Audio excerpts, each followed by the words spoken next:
இது என்னடா அமெரிக்காவுக்கு வந்த சோதனை அப்படிங்கிற மாரி ட்ரம்ப்போட சகாக்கள்லாம் சொல்ற அளவுக்கு நிலைமை ஆயிருச்சு. காரணம் ஈரான் யுத்தம் அமெரிக்கா நெனச்ச திசைய நோக்கி போகல. குறிப்பா ஈரான ஒரு குறுகிய வட்டத்துக்குள்ள சுருட்டிறலாம் அப்படிங்கிறது தான் அமெரிக்காவோட எண்ணம். அதுக்கு பெரிய அளவு ஒரு மைலேஜ் குடுக்கக்கூடிய விவகாரமா, அலி கமேனிய தட்டி தூக்கிட்டோம்னா இருக்கும்னு எதிர்பார்த்தார்கள். ஆனா அதுக்கு வாய்ப்பே இல்ல அப்படின்னு ஆயிப்போச்சு.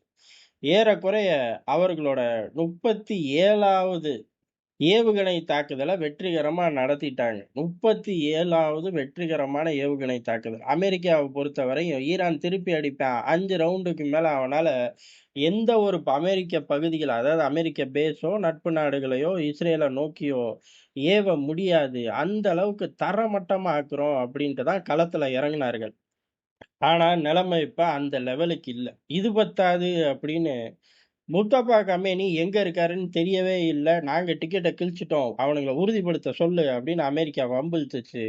நம்ம கூட விரிவா பார்த்தோம். அவரு மட்டும் கிடையாது. இந்த பக்கம் பெஞ்சமின் நெத்தன்யாவுக்கும் அதே மாரி ஒரு ஸ்டேட்மெண்ட்ட ஈரான் விட்டுச்சு.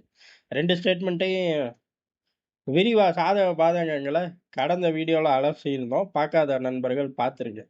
இப்ப எங்களோட அதாவது சுப்ரீம் லீடர் சேஃப்பா அப்படின்னு சொல்லி அறிவிச்சிருக்கார்கள். ஆனா அவர்கள் ரொம்ப தெளிவா அறிவிக்கல. எந்த தாக்குதல்லையும் அவர் சிக்கலை அப்படிங்கிறத அறிவிக்கல.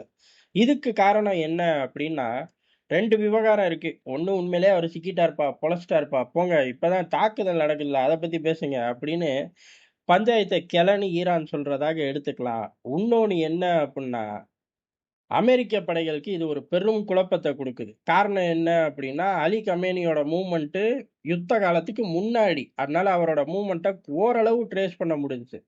ஆனா 12 நாள் யுத்தத்துல அலி கமேனியோட மூவ்மெண்ட்ட ட்ரேஸ் பண்ண முடியல. அந்த மாரி ஒரு லொகேஷன்க்குள்ள முஸ்தபா கமேனி இப்ப உட்கார்ந்திருக்காரு. உண்மையிலேயே இந்த மனுஷன நம்ம தொட்டமா? தொடலையா? இல்ல இனிமேல் இந்த மூவ்மெண்ட்ட நம்மனால திருப்பி புடிச்சு தொட முடியுமா? இந்த மாரி 1000 குழப்பத்துக்குள்ள அமெரிக்கா இப்ப இருக்கு. ரொம்ப தெளிவா அடிபடல, அடிபட்டுச்சு அப்படின்னு சொல்றக்கு ஈரான் என்ன முட்டா பயலுகளா? அப்படின்னு நம்மள பார்த்தே கேட்க ஆரம்பிக்கிறார்கள். அண்ணே நீ விவரமானவனே, அதனால தான் அமெரிக்கா கண்லயே விரல விட்டு ஆட்டுற அப்படின்னு நம்ம சொல்லவா முடியும்? தாராளமா சொல்லலாம். அண்ணன் அமெரிக்கா கோச்சுக்கிட்டானா? கோச்சுக்கிட்டாலும் அதான் எதார்த்தமான உண்மை. காரணம் என்ன அப்புட்ன்னா, அப்படியே கூடிக்கிட்டே இருக்கு. ஃபத்தா தூவாகட்டும், கொரம்ஷாவாகட்டும், இது பூராமே பெரிய அளவுல இஸ்ரேலால தடுக்கவே முடியல. தடுக்க முடியலங்கிறத தாண்டி சேதாரம் ஜாஸ்தியாகுது. அப்படிதான் இந்த பக்கம் சுப்ரீம் லீடர் உயிரோட இருக்காரு, சேஃபா இருக்காரு அப்படின்னு அறிவிச்சது மட்டும் இல்ல.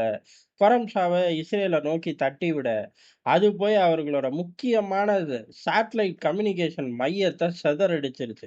இங்க இருந்து தான் பெரிய அளவு வான்படைகளுக்கான உத்தரவு அப்படிங்கிறது குடுக்கப்படும். இனிமே குடுக்கறக்கு ஆல்டர்னேட்டிவ் ஏதோ வச்சிருப்பாய்ங்க. அங்க இருந்து தான் குடுக்க முடியும் அப்படின்னு சொல்லி பெரிய அளவுல செய்திகள் வந்துகிட்டு இருக்கு. இது ஈரானுக்கு ஒரு மிகப்பெரிய மைலேஜ் தான்.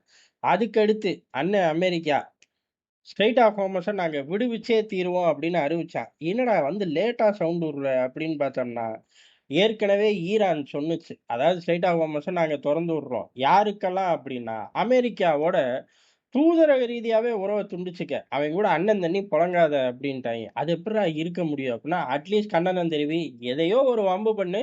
உன் கப்பல் பயணிக்க ஈரான் அனுமதிக்கும் அப்படின்னார்கள். இது நேரடியாவே அமெரிக்காவ தனிமைப்படுத்துற மாரி. இது வெற்றி தோல்விய தாண்டி அண்ணன் அமெரிக்காவுக்கு பொங்கிக்கிட்டு வந்துருச்சு. இது இது வர்றதுக்கு 1 நாள் முன்னாடி, 1 நாளுன்னு சொன்னாலும் ஒரு 12 மணி நேரத்துக்கு முன்னாடி அமெரிக்க ஸ்டேட்மெண்ட் என்ன அப்புட்ன்னா, ஸ்ட்ரெய்ட் ஆஃப் ஹோர்மஸ்ல கடக்கக்கூடிய எல்லா படகுகளுக்கும், எல்லா கப்பல்களுக்கும் அமெரிக்கா பாதுகாப்பு தரும் அப்படின்னாய்ங்க.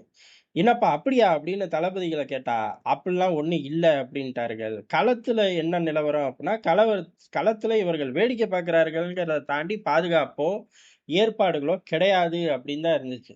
ஆனா ஈரானோட இந்த ஸ்டேட்மெண்ட்டுக்கு அப்புறம் அமெரிக்கா பொங்கி எழுந்துருச்சு. "என்னடா இது அடிமடியிலேயே கை வைக்கிறாய்ங்க" அப்படின்னு சொல்லி பொங்கி எழுந்தது இல்லாம, பெரிய அளவுல தாக்குதல் நடத்துவோம், ஸ்ட்ரெய்ட் ஆஃப் ஹார்மஸ விடுவிப்போம், ஆச்சாக்கும், பூச்சாக்கும், மானே, தேனே, பொன்மானேன்னு அவர் பாட்டுக்கு விடிஞ்சு எந்திரிச்சு ஏகப்பட்ட விஷயங்கள் போட்டாரு. யாரு? அண்ணன் ட்ரம்ப். அதுக்கு நடுவுல அவர் இப்படிலாம் பேசுவாருன்னு தான் ஈரானுக்கு தெரியுமே. ஈரான் கண்ணி வெடிகள பதிக்க ஆரம்பிச்சிருச்சு. இதுல சிக்கக்கூடிய கப்பல்கள், போர்க்கப்பலா இருந்தாலும் சிதறிரும். எண்ணெய் கப்பல்கள் கேட்கவே வேணாம். மிகப்பெரிய ஒரு பிரச்சனை. அதுவும் ஒரு லிமிட்டடான சோர்ஸ தான் ரிலீஸ் பண்ணியிருக்கார்கள் அப்படிங்கிறத. பெரிய அளவுல கண்ணி வெடிகள் ரிலீஸ் பண்ணல. ஆனா ஓரளவுக்கு ரிலீஸ் பண்ணியிருக்கார்கள் அப்படிங்கிற தகவல் வரவும், அமெரிக்கா முழு பதட்டத்துக்கே போயிருச்சு. அந்த முழு பதட்டத்துக்கு போய் என்ன பண்ணிட்டாய்ங்க, அக்ரஸிவா நடவடிக்கை எடுங்க அப்படின்ட்டாய்ங்க. கன்னி வெடிய எப்படி வெடிக்கிறாய்ங்க? அதாவது எப்படி வைக்கிறாய்ங்க அப்படின்னா, ஈரானோட சிறிய ரக படகுகள் தான். 2 கன்னி வெடிய தூக்கிட்டு போய் உள்ளுக்குள்ள போட்டு வந்துர்றது. அவ்வளோதானே! டார்கெட் பண்ணி தட்டி தூக்கு அப்டின்ட்டாய்ங்க. தட்டி தூக்குனா 16 ஈரானிய படகுகள தட்டி தூக்கிருச்சு அமெரிக்க படைகள். அப்ப ஸ்ட்ரெய்ட் ஆஃப் ஹோர்முஸ் விடுதலை ஆயிருக்கணும்ல. காரணம் என்னன்னா, முழு வெற்றின்ட்டார்கள். விடுவிச்சுட்டோம் அப்டின்னு அறிவிச்சுட்டார்கள் வெள்ளை மாளிகையிலருந்து. அண்ணன் ட்ரம்ப் தான் கிளைம் பண்ணலையே ஒழிய, வெள்ளை மாளிகை சொல்லிருச்சு ஸ்ட்ரெய்ட் ஆஃப் ஹோர்முஸ விடுவிச்சுட்டோம். இனி பயப்படவே வேணாம். இனி அந்த கார்ட வச்சு ஈரானால மிரட்ட முடியாதுன்ட்டாய்ங்க.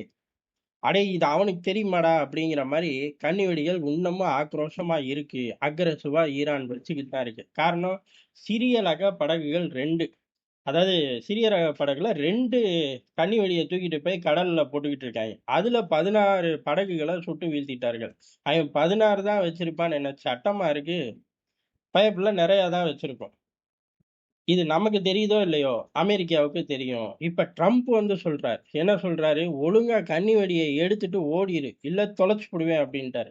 என்னப்பா வெள்ளை மாளிகை ஒரு ஸ்டேட்மெண்ட் குடுத்து, அதிபர் ஒரு ஸ்டேட்மெண்ட் விடுறாரு. பொதுவாவே அதிபர் சொதப்புவாரு. வெள்ளை மாளிகை காப்பாத்தும்.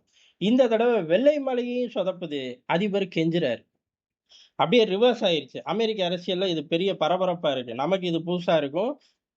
பெருசாவும் தெரியாது. இன்னைக்கு என்ன? இன்னைக்கு புதன்கிழமை அப்படிங்கிற மாரி தோணும். ஆனா அங்க இது பரபரப்பாகுது. ஏன்னா ட்ரம்ப் ஆகட்டும், பைடன் ஆகட்டும் என்னத்தையாவது சொல்ட்டு போக, வெள்ளை மாளிகை நீங்க எல்லாம் தப்பா புரிஞ்சுக்கிட்டீங்க. என்னமோ வெள்ளை மாளிகை மட்டும் சரியா புரிஞ்சுக்கிற மாரி. அப்படியே ஒரு சப்ப கதை கட்டுவாய்ங்க.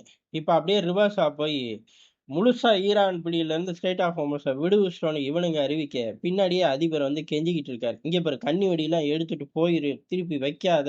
இல்ல உன்னைய தொலைச்சு புடுவேன் இன்னைக்கு நைட்டு" அப்படிங்கிற மாரி சொல்லியிருக்காரு. இதத்தான் நேத்து நைட்டு சொன்னார்கள். "இனிமேல் யாரையாச்சும் தாக்குன, தொலைச்சு புடுவோம்" அப்படின்னாய்ங்க. முந்தா நாள் நைட்டும் அதத்தான் சொன்னாய்ங்க. ஆனா இன்னைக்கு காலையில பெரிய அளவுல துபாய் ஏர்போர்ட்டா இருக்கட்டும், அதே மாரி பக்ரைன்ல உள்ள கடற்படை தளமாகட்டும் 2ம் பெரிய அளவு தாக்குதல். இதுல துபாய்ல சில மரணங்கள் பதிவு செய்யப்படுது. பக்ரைன பொறுத்தவரை சில சேதாரங்கள் பதிவு செய்யப்படுது. ஆனா அஃபிஷியலா எதுவும் பெருசா வரல. வளைகுடா நாடுகள்ல இப்ப பெரும்பாலும் செய்திகள் வேணான்னு தான் விரும்புறார்கள். ஏன்னா தொடர்ந்து நெகட்டிவா போச்சுன்னா இன்வெஸ்ட்மென்ட்டும் ஓடி போயிரும். அப்புறம் எங்கிட்டு நம்ம பெரிய பணக்காரனா சுத்துறது. இந்த மனுஷனுக்கு ட்ரில்லியன் கணக்குல அள்ளி குடுத்து 5 காசுக்கு பிரயோஜனம் இல்லையாட்டு. காரணம் என்னன்னா, அவர்களுக்கு இதய துடிப்பே கச்சா எண்ணெய் தான். அதிலயும் அடிக்கிறாய்ங்க. அடுத்து கச்சா எண்ணெயிலிருந்து நாங்க மாற்று பாதைக்கு அதாவது ரெவென்யூக்கு வேற பாதைய தேர்ந்தெடுக்கிறோம்னு பெரிய அளவு பேங்கிங்கு, டூரிசம்னு போனாய்ங்க.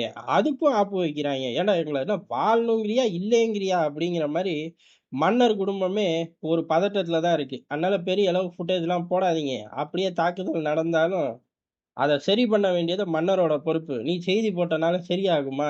சரி போடாத" அப்படின்ட்டார்கள். அங்கலாம் ரூல்ஸ் ஸ்ட்ரிக்ட். போடாதன்னா போடாத தான். அதையும் மீறி அமெரிக்க ஏஜென்சிகள் அவர்களுக்கு உள்ளூர்ல மக்கள் சப்போர்ட், செனட், காங்கிரஸ் சப்போர்ட்லாம் வேணும்ல. அதனால அவர்கள் பக்ரைன் அடிச்சு புட்டாய்ங்க, துபாய் ஏர்போர்ட்ட கொளுத்தி புட்டாய்ங்க அப்படின்னு செய்திகள போட வேண்டிய ஒரு கட்டாயத்துக்கு வந்திருக்கார்கள். அதாவது வாங்கின அடிய உண்மையிலேயே சொல்ல வேண்டிய ஒரு கட்டாயத்துக்கு வந்திருக்கார்கள். அமெரிக்க கணக்கு ஈரான் யுத்தத்துல கூமூட்ட கணக்கா போயிருச்சு இதுவரையும். திடீர்னு நாளைக்கு அண்ணன் அமெரிக்கா மோசமான பையன். நமக்கு பிடிக்குதோ, பிடிக்கலையோ, எதார்த்தமான உண்மைய ஒத்துக்கிட்டு தான் ஆகணும். திடீர்னு ஆட்டத்த மாத்தி விளையாண்டு ஈரான பெரிய அளவு கிளச்சு போட்டுருக்கான். அதனால இந்த நிமிடத்துல அமெரிக்காவோட கணக்கு தப்பிருச்சு. ஈரான் இன்னமும் கெத்து காட்டுது. ஒரு வரி பின்னாடியே வரும். இந்த டெர்ம்ஸ் அண்ட் கண்டிஷன்ஸ் மாரி. எவ்வளவு நாளைக்கு கெத்து காட்ட முடியும் அப்படிங்கிறது. அது சத்தியமா ஈரானுக்கு தான்டா தெரியும். காரணம் தடைகள் மேல தடைகள் ஈரான் மேலயும் இருக்கு, ரஷ்யா மேலயும் இருக்கு. ரஷ்யா வெற்றிகரமா ஒரு யுத்தத்த 4 வருஷமா நடத்திக்கிட்டு இருக்கு.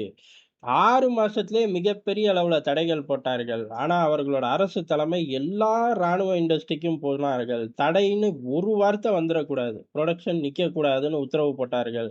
புரொடக்ஷன் தன்னால நடக்குது. இப்ப ரஷ்யாவோட ராணுவ வலிமையை ஈடு குடுக்க முடியாம அந்த யுத்தத்த விட்டு தெறிச்சு ஓடுறார்கள். ரஷ்யாவுக்கு ஈக்குவலா ஈரான பார்க்க முடியாது. ஆனா, ஏதோ ஒரு லிஸ்ட்ல அந்த வரிசையில வச்சு தானே தீரணும். ரஷ்யா 1ன்னா ஈரான் 100 இருக்கட்டும். ஆனா, அந்த லிஸ்ட்டுக்குள்ள 100க்குள்ள வந்து தானே தீரும். அப்ப இந்த தியரி பெரிய அளவுல ஒத்து வராது. பெரிய அளவுல ஒத்து வராது. ஏதோ ஒரு பெர்சன்டேஜ் ஒத்து வரும். அப்போ இன்னும் தலைகீழ இருந்து அமெரிக்கா தண்ணி குடிக்கணும். குடிக்கட்டும், குடிக்கட்டும். அண்ணன் அமெரிக்கா ஆடுன ஆட்டத்துக்கு தாராளமா குடிக்கட்டும். வெற்றி, தோல்வி யார் பக்கம் போகுதுங்கலாம் ரொம்ப நாட்கள் பிடிக்கும். இப்போதைக்கு யார் யாருக்கு அடுத்தடுத்து டிக்கெட்ட கிழிச்சு தரார்கள், இல்ல யார் யாருக்கு எவ்வளவு சேதாரம் நடக்குது, இதெல்லாம் அடுத்தடுத்து விரிவா வந்து நம்மளும் இங்க பார்ப்போம்.